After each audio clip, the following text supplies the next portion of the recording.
तो इन्होंने पूछा कि मरना क्या होता है, लोग क्यों मरते हैं, कैसे मरते हैं। एक रात को राजकुमार सिद्धार्थ रात को भाग गए, अपने महल से निकल गए दुख को और दुख के कारण के निवारण को। तो फिर आपका पूरा जिंदगी धन्य हो जाएगा, आप सुखी सुखी पूरी जिंदगी को जीने लगेंगे। नमस्कार, आज 16 मई 2022 बुद्ध पूर्णिमा की आपको और आपके पूरे परिवार को ढेर सारी शुभकामनाएं। और आपसे मेरा ये सवाल है कि आज 16 मई को हम लोग बुद्ध पूर्णिमा क्यों मनाते हैं। तो आप में से शायद बहुत सारे लोगों को पता भी नहीं होगा, क्योंकि हम लोग तो वैलेंटाइंस डे में, हैप्पी न्यू ईयर बनाने में, क्रिसमस डे मनाने में बिजी हैं, लेकिन हम लोग अपने बुद्ध पूर्णिमा को भूल जाते हैं। तो आज बुद्ध पूर्णिमा के रूप में हम लोग भगवान गौतम बुद्ध के जन्मदिन को मनाते हैं। और ऐसा कहा जाता है कि आज ही के दिन यानी कि 16 मई को ही भगवान बुद्ध ने समाधि भी ले ली थी।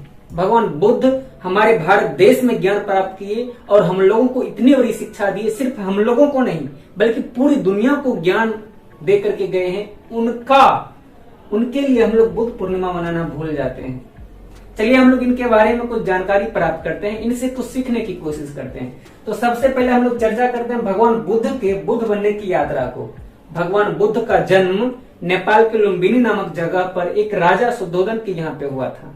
जब इनका जन्म होने वाला था तो इनकी माता अपनी मायके जा रही थी, लेकिन रास्ते में ही अचानक से इनका जन्म का प्रोसेस हुआ और फिर इनका जन्म लुम्बिनी नामक जगह पर एक पेड़ के वृक्ष के नीचे हुआ, जो जगह आज भी बहुत ही पॉपुलर है, लोग वहां जाते हैं, पूजा पाठ करते हैं। तो वहीं पर जब इनका जन्म हुआ तो इनके पिताजी के ये इकलौते संतान थे राजा शुद्धोधन।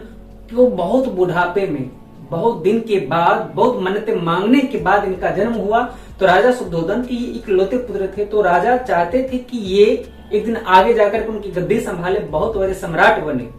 इनके नामकरण के दिन में बहुत सारे ज्योतिषी आए, सबों ने इनका हाथ देखा। तो हाथ देकर के ज्योतिषियों ने बताया कि ये या तो बहुत बड़े शासक बनेगा, राजा बनेगा, या फिर बहुत बड़ा संत बनेगा। इस चीज से राजा को ठेस पहुंची, वो बहुत दुखी हुआ।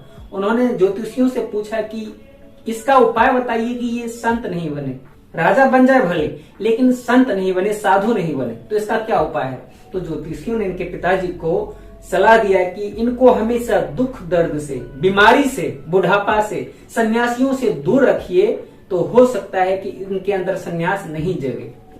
तो इनको रहने के लिए उसी प्रकार की व्यवस्था की गई। इन्हें कभी भी बूढ़े लोगों के सामने, बीमार लोगों के सामने, मृत शैया के सामने नहीं ले जाया जाता था। इन्हें देखने तक भी नहीं दिया जाता था। इन्हें सभी प्रकार के दुख तकलीफ से दूर रखा गया। ऐसा कहा जाता है कि इनका जो राजमहल था वो प्रत्येक मौसम में बदल दिया जाता था। इनके बाग बगीचे में कभी सूखे पत्ते तक भी नहीं होने दिया जाता था। तो इन्होंने कभी दुख तकलीफ को देखा ही नहीं, राजमहल से कभी बाहर गए ही नहीं। लेकिन किस्मत को तो कुछ और ही मंजूर था। किस्मत में जो लिखा होता है उसे कोई नहीं बदल सकता है। एक दिन की बात है, राजकुमार को, उस टाइम ये राजकुमार सिद्धार्थ थे, उस टाइम ये गौतम बुद्ध नहीं थे, राजकुमार सिद्धार्थ थे। एक दिन राजकुमार सिद्धार्थ को किसी फंक्शन में जाना था।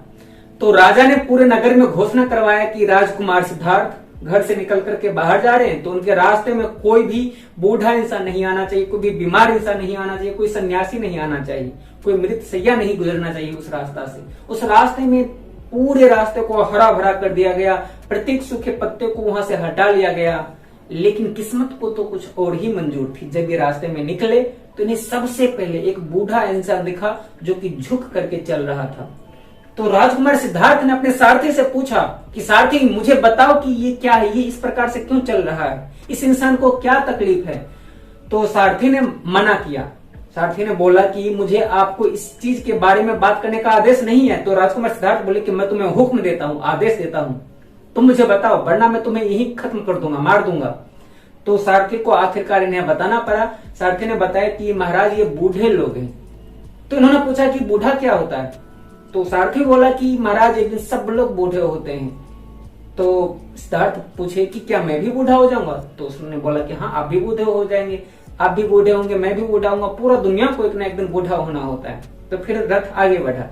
आगे जा करके कुछ दूरी पर एक मृत शैया गुजर रहा था। तो सिद्धार्थ ने उसे देख करके पूछा कि सारथी रथ रोको, वो उस आदमी को क्या हुआ, सब लोग उसे बांध करके कंधे पर उठा करके क्यों लेकर के जा रहे हैं। तो सारथी ने जवाब दिया कि महाराज ये आदमी मर गया है। तो इन्होंने पूछा कि मरना क्या होता है, लोग क्यों मरते हैं, कैसे मरते हैं। तो उन्होंने बताया कि महाराज एक दिन सबको इस शरीर को छोड़ करके जाना होता है। तो इन्हें आश्चर्य हुआ कि शरीर को छोड़ करके कोई कैसे जा सकता है। फिर कुछ दूर के बाद वही देखना पड़ गया इनको, वही हुआ जिससे इसको उतने दिन तक दूर रखा गया। सामने से एक सन्यासी गुजर रहे थे, जिन्हें देख करके इन्होंने पूछा कि ये कौन है, ये इस प्रकार के कपड़े क्यों पहने हुए हैं।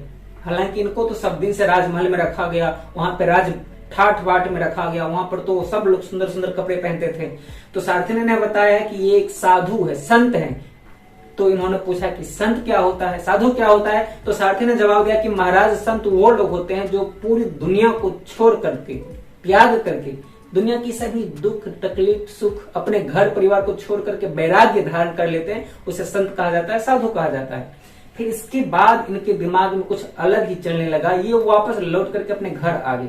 बहुत दिनों तक ये सोचते रहे, इनकी जिंदगी से चैन गायब हो गया था। इनके मन में बस बार बार यही प्रश्न उठ रहा था कि यदि हम लोगों को भगवान ने बनाया तो फिर हम लोग को भगवान इतनी तकलीफ क्यों देता है, इतने कष्ट क्यों देते हैं। इसी सवाल का जवाब ढूंढने के लिए एक रात को राजकुमार सिद्धार्थ रात को भाग गए, अपने महल से निकल गए।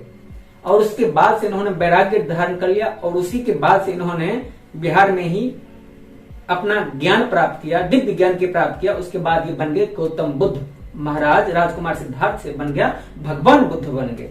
तो इन्होंने समाधि लेने से पहले कुछ लर्निंग्स दिए हैं, कुछ सीख दिए हैं, जिससे कि किसी भी इंसान को अपनी पूरी जिंदगी में तकलीफ से लड़ सकता है, दूर कर सकता है। वो 3 लर्निंग्स थी इनकी, भगवान बुद्ध द्वारा दी गई सीख, जो कि पूरी दुनिया में पॉपुलर है। पूरी दुनिया आज इनके जन्मदिन के रूप में बुद्ध पूर्णिमा मना रहा है। और दुख की बात है कि हम लोग इनको शायद याद तक भी नहीं कर रहे हैं। आज श्रीलंका, चाइना, थाईलैंड, बहुत सारे देश इनके जन्मदिन के रूप में बुद्ध पूर्णिमा मना रहा है। इन्होंने पूरी दुनिया को क्या सिखाया, 3 लर्निंग्स दिए। इन्होंने बताया कि दुनिया में दुख होते हैं, तकलीफ होते हैं और इनसे दूर नहीं भागा जा सकता। ये तो होता ही होता और हर इंसान को इस चीज से झेलना ही पड़ता है, गुजरना ही पड़ता है। और इन्होंने बताया था कि दुख के कारण भी होते हैं, दुख है उसका कोई ना कोई कारण है और उस कारण का निवारण भी है। इन्होंने इस 3 शब्द में पूरी दुनिया को, पूरी जिंदगी को व्याख्या एक्सप्लेन कर दिया। इन्होंने बताया कि दुख है, प्रॉब्लम्स है, तकलीफें हैं, कोई भी इंसान इससे बच नहीं सकता है।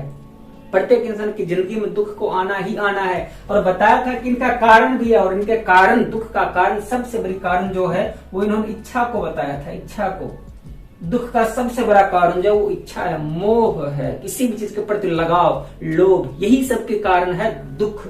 और इन्होंने बताया था कि यदि हम लोग इच्छा को त्याग दें, तो हमारे पास दुख आएगा ही नहीं। तो ये 3 शब्दों में इन्होंने जिंदगी को बयान कर दिया। यदि आप इन 3 चीजों को समझ पा रहे हो, दुख को और दुख के कारण को, कारण के निवारण को, तो फिर आपका पूरा जिंदगी धन्य हो जाएगा। आप सुखी सुखी पूरी जिंदगी को जीने लगोगे। तो बाकी इनके बारे में बहुत सारी कहानियां हैं, बहुत सारी चीजें हैं जो कि हम लोग सीख सकते हैं, अपनी जिंदगी में अप्लाई कर सकते हैं। लेकिन वीडियो बहुत ही लंबा हो जाएगा। यदि आपका डिमांड हो तो अगले वीडियो में, नेक्स्ट वीडियो में हम लोग इनके बारे में और भी चर्चा करेंगे। इनके ऊपर बहुत सारी कहानियां हैं जो सुन करके आपका मनोबल और भी बहुत ज्यादा बढ़ जाएगा और आप अपनी जिंदगी में सफल हो जाओगे, खुशी जिंदगी जीने लगोगे। तो आज की कहानी में इतना ही, मिलते हैं अगले वीडियो में, तब तक के लिए धन्यवाद। और बुद्ध पूर्णिमा की आपको एक बार फिर से ढेर सारी शुभकामनाएं। अपने दोस्तों को भी बुद्ध पूर्णिमा की शुभकामनाएं दीजिए इस वीडियो को शेयर करके। धन्यवाद फिर से।